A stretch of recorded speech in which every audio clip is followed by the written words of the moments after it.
tópico, a primeira fase, né? Eu espero ter convencido vocês a participar com os benefícios.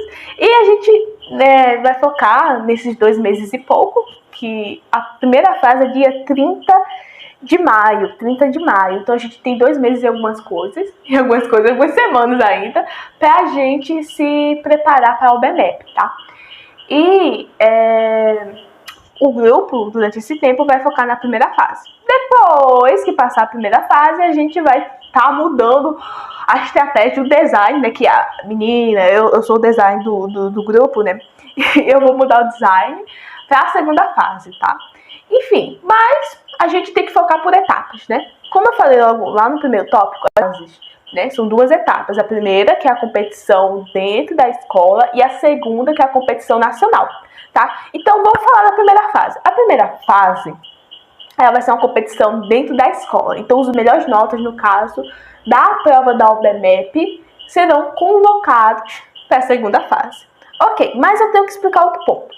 Níveis. Porque assim, se você for pensar, nossa, a UBMEP vai ser aplicada desde o 6º ano até o ensino médio. Não seria injusto, né? De tipo, provavelmente o povo do ensino médio sabe mais do que o povo do 6º ano, né? Eles já viram muito mais assunto de matemática, então com certeza eles conseguiriam fazer a prova do 6º, que se fosse a mesma prova, facilmente, né?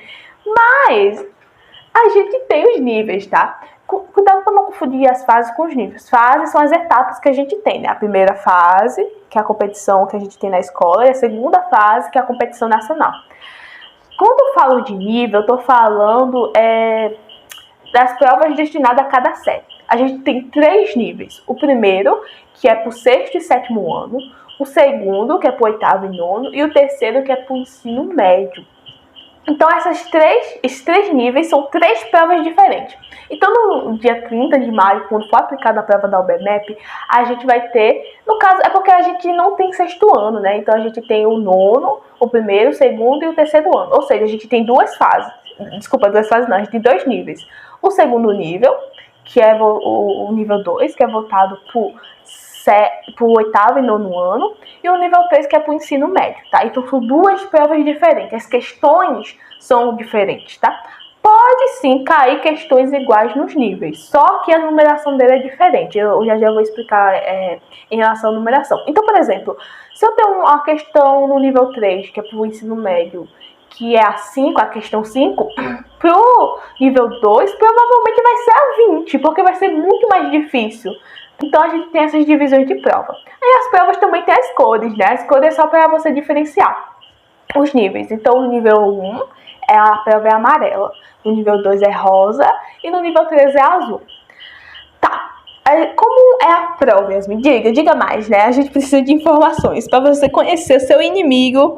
Não, para conhecer o inimigo. Para você conseguir fazer uma estratégia boa para vencer o inimigo, você precisa conhecê-lo. Então, vamos conhecer bem a primeira fase da UBMEP. Tá. A primeira fase, ela vai ser uma prova de marcar X, tá? E vai ser composta por 20 questões. 20 questões de diferentes assuntos da matemática. Os níveis, eles se baseiam nos assuntos que os alunos deveriam saber naquelas séries, tá? Então, por exemplo, no 3º ano, no nível 3, no caso, vai ter assuntos que não vai cair no nível 1, porque o nível 1 não saberia, sabe? Então, por exemplo, no nível 3, a gente tem função. Mas um aluno de 6º e 7º ano não vê função no 6º e 7º ano, entenderam? Então, os assuntos que caem nos níveis são os assuntos que os alunos deveriam saber, né, para aquela série. O assunto, já vou falar dos assuntos, tá? Eu vou falar só assim por cima. Mas os assuntos são relacionados ao que os alunos deveriam saber naquela série, tá? Então, por exemplo, é claro que às vezes tem um assunto ou outro que provavelmente as pessoas daquela série não vêem, mas dá pra estudar, gente. Eu sei que vocês conseguem, a gente vai ajudar vocês. Mas vamos lá. Então, no nível 3 vai cair assunto que não vai cair no nível 1. Então, função, teve uma vez que caiu trigonometria, por exemplo, não vai cair no nível 1, né, gente? Pelo amor de Deus. Seria muito injusto, né, não? Enfim. A prova dura 2 horas e 30 minutos. Então, durante esse tempo, você vai fazer as questões. É tipo um Enem. Porque assim, vocês recebem a prova, vocês podem riscar a prova como quiser, mas você não pode riscar o gabarito, né? Então, durante esse tempo, você vai ter que fazer as 20 questões e passar pro gabarito, ok?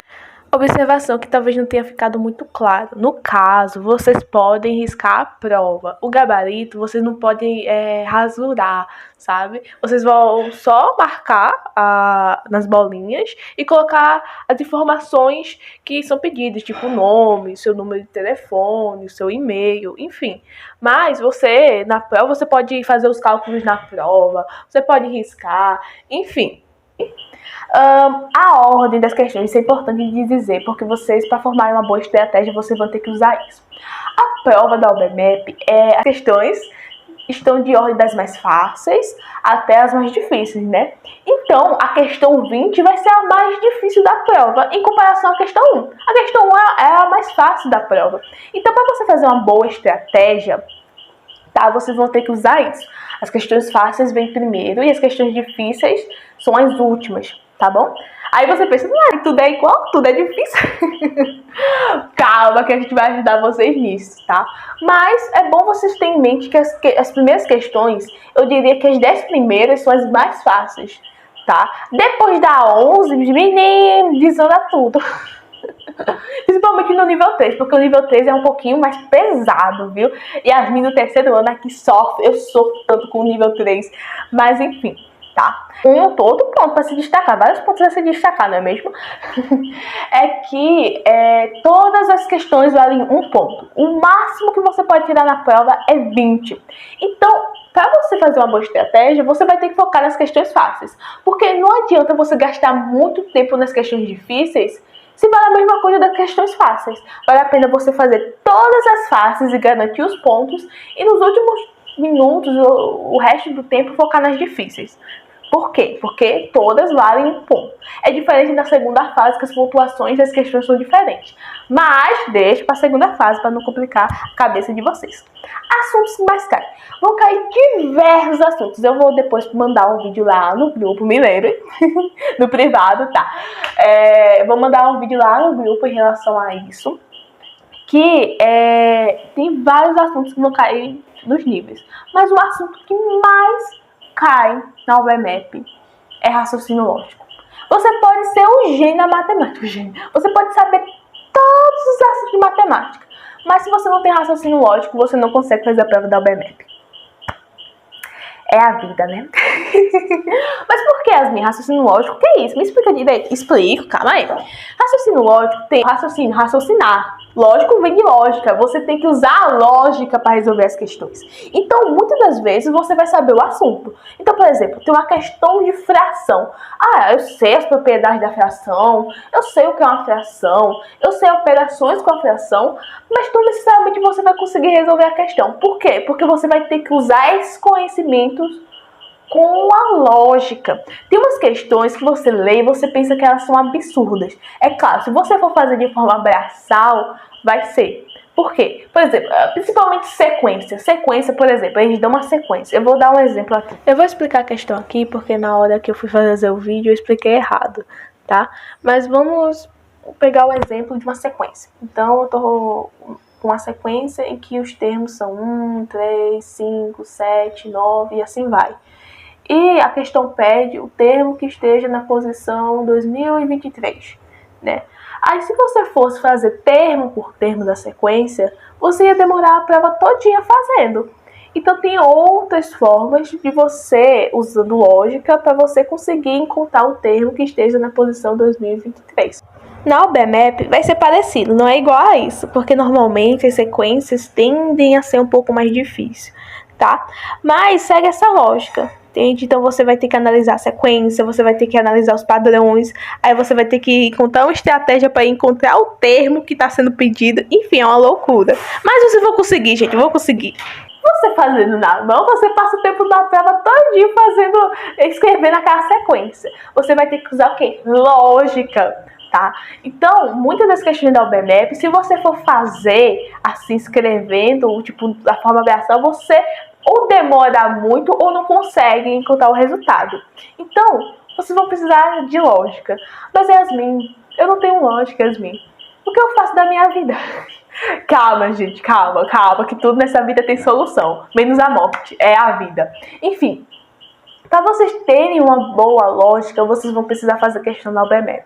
Por isso, no próximo tópico eu vou destacar muito isso, porque é que nem, por exemplo, no Enem. Para você conseguir pegar a lógica das questões, você vai ter que fazer as questões. Ou seja, vocês vão ter que sofrer, vão ter que apanhar das questões da OBMEP. Que gente, vai fazer um grupinho. Aí já tem um grupo da OBMEP, mas vai fazer um grupinho, chama assim, Sofrimento da OBMEP. Os sofredores da OBMEP. Não, eu volto sim, gente, bora. Porque, gente, eu já passei tanta raiva fazendo questão da OBMEP. Eu já sorri. Eu já chorei de raiva, chorei de tristeza fazendo questão, porque, gente, é difícil, é um processo difícil, tá? Mas não é impossível. E se vocês conseguirem, eu já tô dando aqui muitas dicas, então vai ajudar muito a encurtar o caminho de vocês. Porque, assim, eu demorei muito para conseguir uma medalha da OBMEP, porque, primeiramente, eu não sabia estudar para a OBMEP, eu não sabia estudar direito e matemática, na verdade. Eu era boa, mas eu era boa em decorar, entendeu? Ponto, decorar. A OBMEP, se você for decorar os assuntos, você não vai lembrar de nada. E, além disso, eu não tinha muito conhecimento da OBMEP, tá? Eu posso falar que na minha época era tudo mato. Porque quando eu comecei, né, eu estudo no Frederico desde o sexto ano. Eu faço a prova da OBMEP. E no sexto, no sétimo e oitavo ano, eu não sabia de nada da OBMEP, porque a escola não divulgava muito sobre a OBMEP. É algo muito misterioso, porque, tipo, todo mundo só sabia que ia ter prova na OBMEP no dia da OBMEP. Era uma loucura, gente. É uma doidice, viu? É uma doidice. Enfim, aí... eu não tinha muito conhecimento da OBMEP. Só depois de muito tempo que eu fui pesquisar, eu comecei a estudar de fato no oitavo ano. Depois que eu fiz a prova da OBMEP, eu sabia que eu tinha ido extremamente ruim. Eu saí daquela prova triste, acabada. Eu pensei, meu Deus, eu não aguento mais isso. Eu vou estudar para essa prova, eu vou estudar para essa Olimpíada, eu vou ganhar.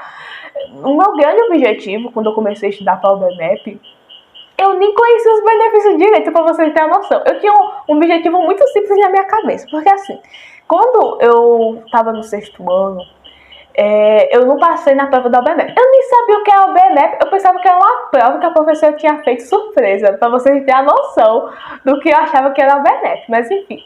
Aí eu lembro que quando saiu o resultado pra segunda fase, os meus colegas receberam uma carta. E eu achei aquilo tão incrível. Na minha cabeça eu fiquei, gente. E tipo, eles falavam, esse fulaninho de tal, vocês foram convocados pra prova da OBMEP. E eu achei aquilo tão incrível. Então quando eu fiz a prova, quando eu decidi estudar pro oitavo ano, meu principal objetivo era passar pra segunda fase da OBMEP. Não era medalha, eu não sabia que tinha prêmio e dinheiro, eu não sabia nada, eu só queria passar para a segunda fase, porque desde então eu nunca tinha passado, né? Aí, quando eu comecei a estudar no oitavo ano, aí teve alguns problemas, né? Por exemplo, aí eu comecei a estudar, aí no nono ano ia ter a prova da OBMEP, né? Só que o quê? Pandemia. Aí, quando eu tava no nono ano, não teve a OBMEP, mas assim eu continuei estudando, né? É claro que eu fui aprendendo a estudar para a OBMEP, né? Eu era meio riozinho, mas tava indo. Aí no meu primeiro ano, não teve a OBMEP. Se eu não me engano, foi 2 anos que não tiveram a OBMEP. Aí no meu segundo teve, só que foi online, foi com questões antigas, foi muita fila. E as notas de corte foram muito altas. Eu vou falar desse ponto de notas de corte pra vocês na nossa escola, tá? E...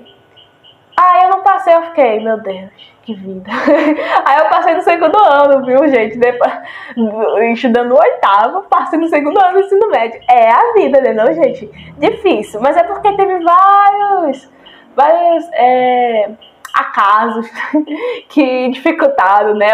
Difícil, mas eu consegui, gente, eu consegui. Se eu conseguir, vocês conseguem, tá? Confia. Bom, em relação à nota de corte, isso é um ponto importante que eu ia passar por cima, eu ia esquecer de falar. Para você passar para a segunda fase, você tem que ficar entre os melhores da sua escola, né? Outro ponto. Você não compete entre os níveis, tá? Então o nível 3 não vai competir com o nível 2. Vai ter uma quantidade de vagas destinada para o nível 3 e uma quantidade de vagas destinada para o nível 2. Essa quantidade de vagas depende da quantidade de alunos da escola, então muda. Tem escola que tem mais vagas porque tem mais alunos. Tem escola que tem menos vagas porque tem menos alunos.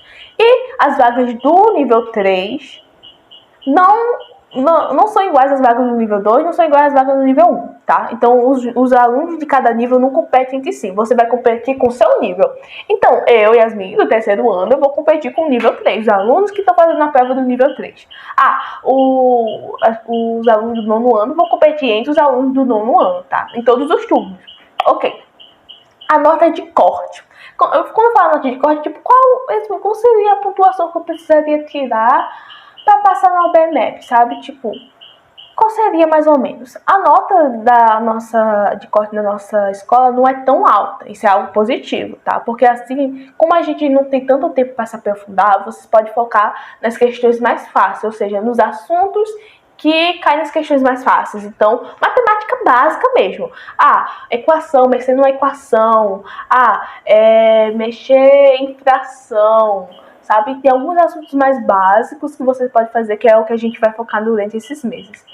Aí, o que eu diria, se você acertar metade da prova, provavelmente você vai para a segunda fase, porque as notas de corte não são tão altas, tá? Então, normalmente, de 8 para cima, você consegue passar. É claro que quanto maior a nota, mais certeza você vai ter, tá? Mas você acertando metade da prova, grande probabilidade você vai para a segunda fase, tá? Isso é bem importante. Porque em alguns colégios que, tipo, os alunos são craques, são incríveis. A nota de corte é muito alta, você tem que quase acertar todas as questões, tá? Logo, vocês não precisam tirar uma nota extremamente alta para passar para a segunda fase da OBMEP, tá? Mas na segunda fase da OBMEP aí já vai ter outra estratégia, porque vocês precisam tirar uma nota alta para conseguir uma medalha, tá? Mas enfim. Esses são os pontos principais em relação à primeira fase da OBMEP.